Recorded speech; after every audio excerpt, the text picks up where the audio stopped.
Today's perfume of choice is Gabrielle by Chanel, and I smell good. Scratch and sniff, scratch and sniff, scratch and sniff. It smell good? Rachel Zegler makes a sudden exit from the stage during Evita, and in that moment, the theatre world seems to pause in disbelief. The audience, who had paid good money, some even extortionate amounts, to witness what was marketed as luminous Broadway-level brilliance, were instead greeted with a hasty exit, awkward silence, and a sense that they had been duped into funding a rehearsal rather than a performance. Fans were enraged, not the mild irritation one feels when the curtain is late or a microphone squeals, but a deep, visceral fury that manifests when people feel they have been openly mocked by the very performer they were expected to cheer. Refund demands flooded in. Apologies were demanded. Some people even wanted damages for emotional distress, as though the sight of Zegler walking off stage had personally shattered their trust in the concept of live theatre itself. And yet, the anger wasn't only about Evita. It was cumulative. It was about a young actress who, despite being branded as Hollywood's next golden star, managed to ignite more controversy and cultural resentment than admiration. Because, let's face it, the majority of people out there still don't even recognize her name outside of niche theater circles and Disney disaster forums. Yet those who do recognize her often associate her not with brilliance, not with an awe-inspiring career-defining role, but with the ruination of one of the most cherished Disney classics of all time, Snow White. Disney's Snow White, a film once considered untouchable, a crown jewel in the Disney vault, a story every child grew up with, whether through the 1937 film, its endless VHS reissues, or the Princess Halloween costumes that flooded suburban cul-de-sacs, was suddenly reimagined, rebranded, and, according to critics, outright desecrated. And at the center of this cultural implosion was Rachel Zegler, smiling coyly, telling interviewers that the old Snow White was outdated, that the new Snow White would be fearless, feminist, and unapologetically modern. She proclaimed she wouldn't be saved by a prince, thank you very much, as if a generation of audiences hadn't already guessed that Disney princesses from 1937 weren't necessarily the same as modern women. The problem wasn't modernization. Audiences don't actually mind updates. After all, they flock to Marvel films, to endless reboots, to live-action remakes that serve nostalgia on a CGI platter. The problem was the sneering contempt baked into the promotional strategy, the way Rachel Zegler carried herself in interviews with an air of superiority, as if she were wagging a finger at anyone who dared to love the original. She didn't just star in Snow White. She scolded the audience for ever loving it in the first place. And nothing fuels online resentment faster than an actor who appears to resent the very fanbase they need to succeed. So when she walked off stage during Evita, the reaction wasn't just about the musical. It was about Snow White. It was about Disney's $270 million gamble on an actress who, at age 17, had been hailed as the second coming of Hollywood royalty after winning a Golden Globe for West Side Story. It was about the way executives looked at her resume, tilted their heads like starstruck teenagers, and said, "Yes, this is the girl who will carry our next billion-dollar franchise." What could possibly go wrong? Oh, where to begin? For one, Rachel Zegler may go down in history as the very first actress to become box office poison before she ever became box office. Usually, that title is reserved for stars who have long careers, who climb, stumble, fall, and only then are labeled toxic. With Rachel, the label came early, before her Disney princess ever graced a movie screen. Before anyone could even watch the film, she had already become radioactive. This is a rare achievement, a dubious honor, the kind of notoriety one usually only earns after a series of colossal flops. But here she was, still technically up and coming, yet already treated by audiences like a cultural contaminant. And what makes it more astonishing is that Disney should have seen it coming. 4 months before the scheduled release, the internet was ablaze with clips of Rachel giving interviews where she rolled her eyes at the original film, dismissed Prince Charming as a stalker, and spoke of her version of Snow White as if it were a manifesto instead of a fairy tale.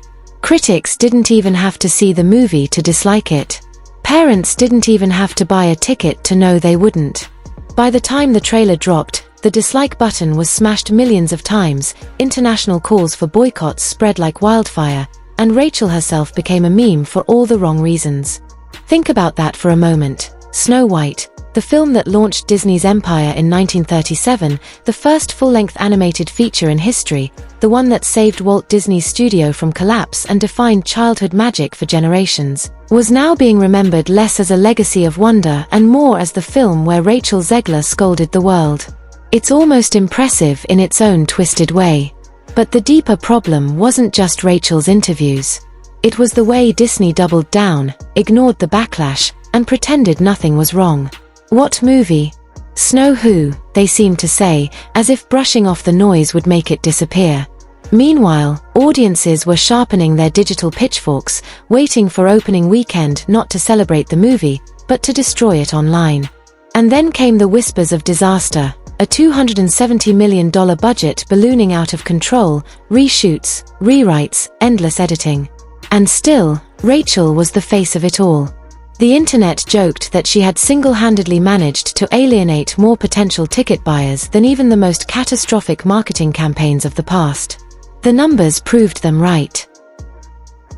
Instead of a fearless feminist revival, Disney had created a cautionary tale. Instead of inspiring little girls, the movie inspired YouTubers, podcasters, and culture commentators to churn out hours of content mocking Rachel, mocking Disney, and mocking the absurdity of trying to sell contempt as empowerment. The backlash was so loud, so overwhelming, that people who hadn't even watched the film were convinced they had, because the commentary, memes, and parodies had already replaced the actual viewing experience. Rachel, for her part, continued on as if nothing had happened. She tended to her fairy tale like it was a private therapy session, insisting it was misunderstood, insisting the world just wasn't ready. But the damage had been done. When Disney executives realized the scale of the disaster, they tried to pivot, to shift focus, to quietly sweep the film under the rug. But it was too late. Once the internet has decided you're a cultural punchline, there's no coming back. The actress who was once hailed as the next big thing, who at 17 had seemed destined for superstardom, had become the most unlikely cautionary tale in Hollywood, a case study in how hype, arrogance, and contempt can curdle into one of the most notorious reputational meltdowns in recent memory. Walt Disney's own words seemed to come back and haunt the studio like a ghost rattling chains in the middle of a shareholder meeting. He once said, quite directly, quite memorably, that you don't remake Snow White. You don't tamper with it, you don't reshoot it, you don't reinvent it, because it is the cornerstone of the empire, the foundation of the castle, the beginning of the mythology. And yet, there we were, watching executives do exactly what the founder himself warned against, grabbing the sacred text, shaking it around like a snow globe, and hoping it would come out as feminist gold instead of narrative sludge. Spoiler, it was sludge.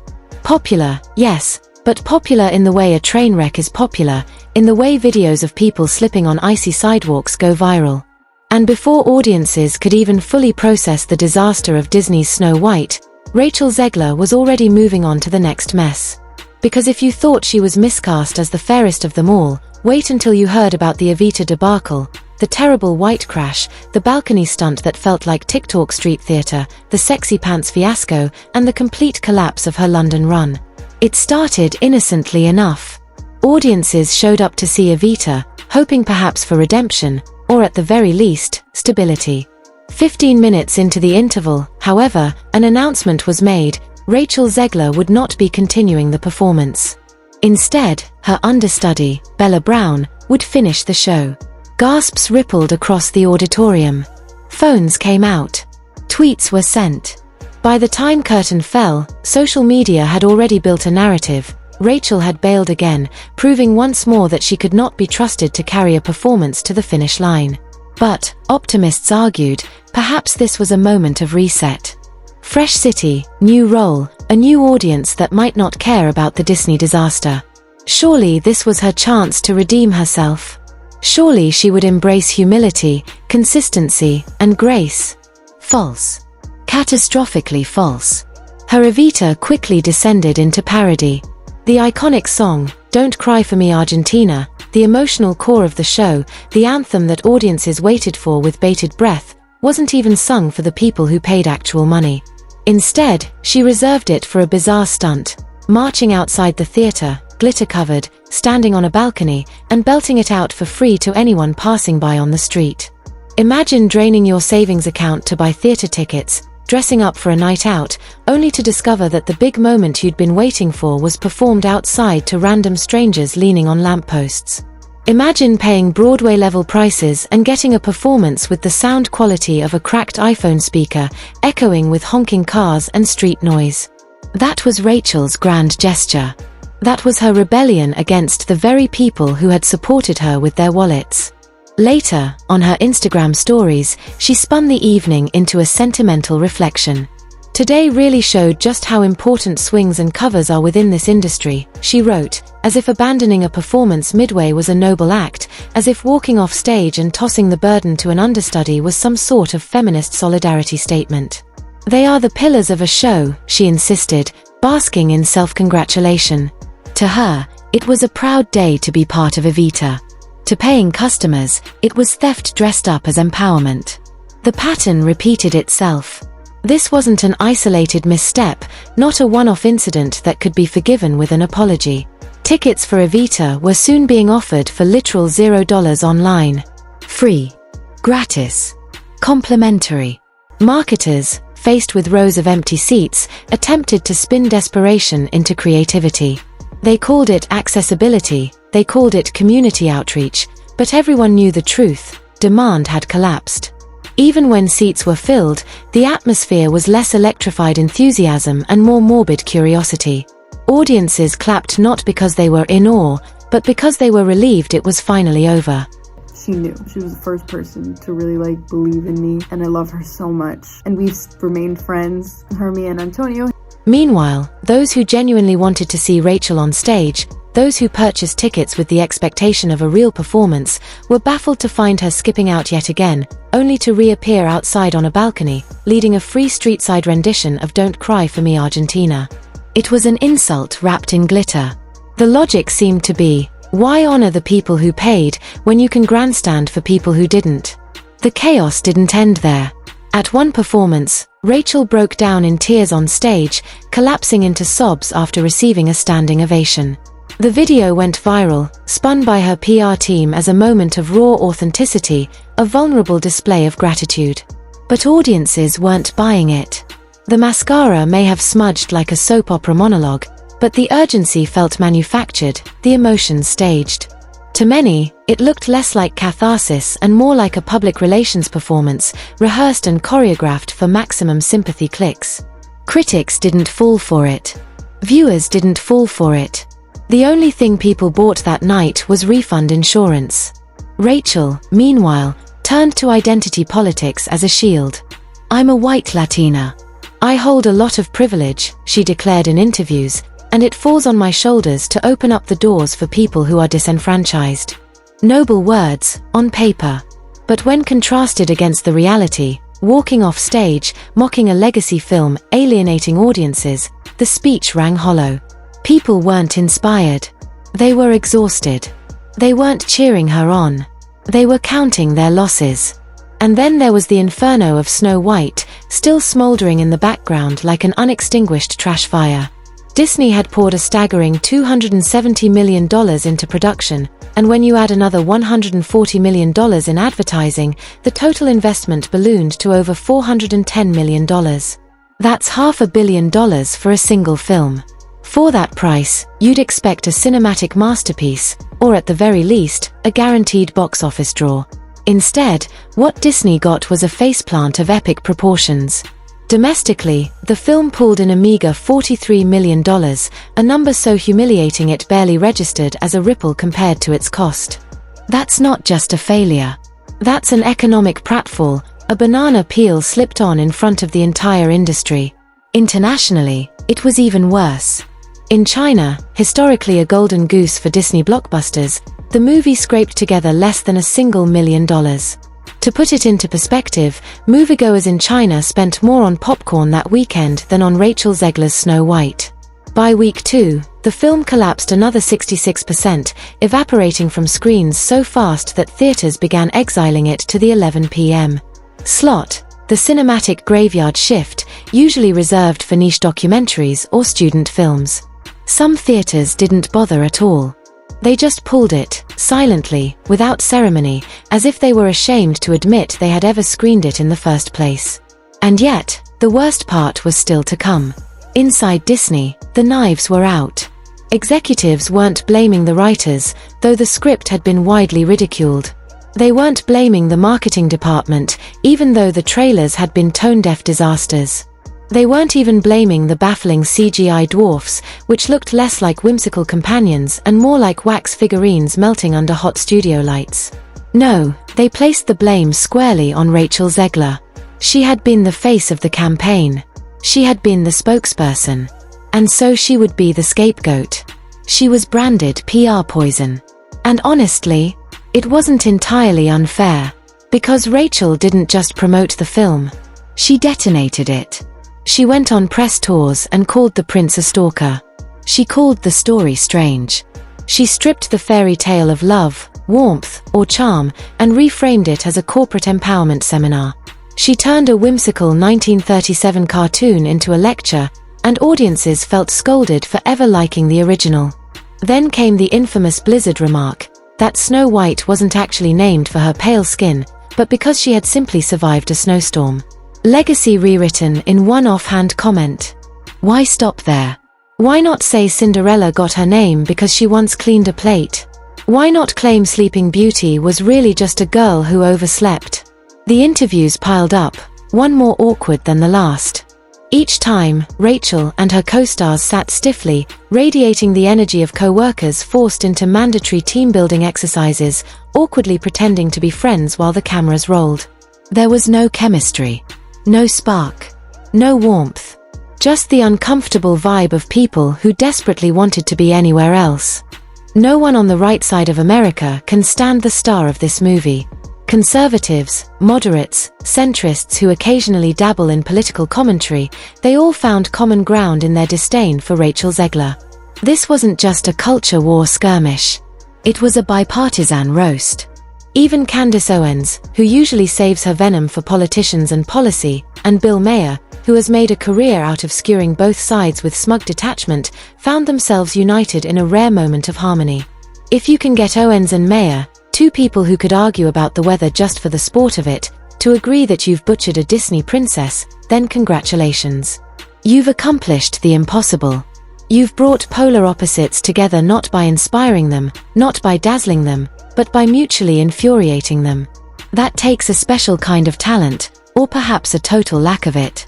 And this is the tragic comedy of it all. Rachel wasn't merely mediocre. Mediocrity in Hollywood can often be forgiven. She was catastrophically, headline-grabbingly poor at her job in a way that made enemies out of people who would otherwise never share a stage. It wasn't even subtle. She didn't stumble into controversy like an inexperienced starlet who said the wrong thing once on live TV. No. Her goal seemed almost deliberate, to dismantle the entire fairytale mythos, brick by brick, until there was nothing left of the story except a feminist lecture and a princess sneer. Every quote she gave, every advertisement she starred in, every smug grin she flashed on the red carpet reeked of disdain. It wasn't just that she rejected the story. She rejected the audience. The generations of children, parents, and grandparents who had loved the original. She treated them not as loyal fans but as a nuisance, a relic of an outdated era who needed to be corrected, scolded, and re-educated by a 23-year-old with an IMDb page. When backlash swelled, when voices across the internet began pushing back, she could have pivoted. She could have shown humility, or at least feigned it. But instead, she doubled down. She didn't merely defend her comments. She intensified them.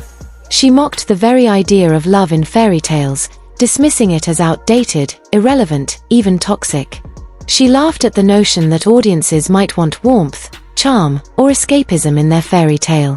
Instead, she recast Snow White as a feminist manifesto, not the joyful empowerment of a princess discovering her strength, but the narcissistic empowerment of an actress who mistook her casting as some divine ordination. It wasn't empowerment. It was ego dressed up in chiffon. It was a TED Talk masquerading as a fairy tale. Rachel took a childhood favorite, the film that had been the bedtime story of millions, and rewrote it in her own image, a seminar on gender politics, filtered through the Instagram captions of someone who believes that speaking into a microphone at a junket makes her the heir to Gloria Steinem. Narcissism isn't a strong enough word. This was hubris, arrogance, the smug conviction that she, Rachel Zegler, Disney's 23-year-old chosen one, had been placed on Earth not to act, but to enlighten. The most absurd part? She actually seemed to believe that this was what audiences wanted. That families across the world were eagerly waiting for Snow White to stop being a fairy tale and start being a lecture. That little girls in princess costumes would want to watch 2 hours of identity crisis wrapped in a ball gown, delivered with side-eye glares at the camera and monologues that sounded like half-digested Twitter threads. The audience didn't want that. They wanted magic. They wanted sentimentality. They wanted the sweetness of a fairy tale, the nostalgia of childhood, the charm of a story that made you believe, even for a moment, in happily ever afters. What they got instead was a sermon, a condescending lecture from someone who seemed embarrassed to even be there. Andrew Burnap, the poor actor cast opposite her, didn't fare much better. In fact, by Rachel's own admission, his character was so irrelevant that most of his scenes could be cut without consequence. She bragged that the story wasn't about him, that the prince was disposable, that the romance was unnecessary. Imagine being cast as the romantic lead in Snow White only to have your co-star all but tell the world you were a glorified background extra. That's not feminism. That's career sabotage. The truth was harsh but simple. No one wanted this version of Snow White. No one had asked for a politically charged princess with a TikTok activist energy, glaring at the audience while giving speeches about how love is overrated. They wanted enchantment, not condescension. They wanted fairy dust.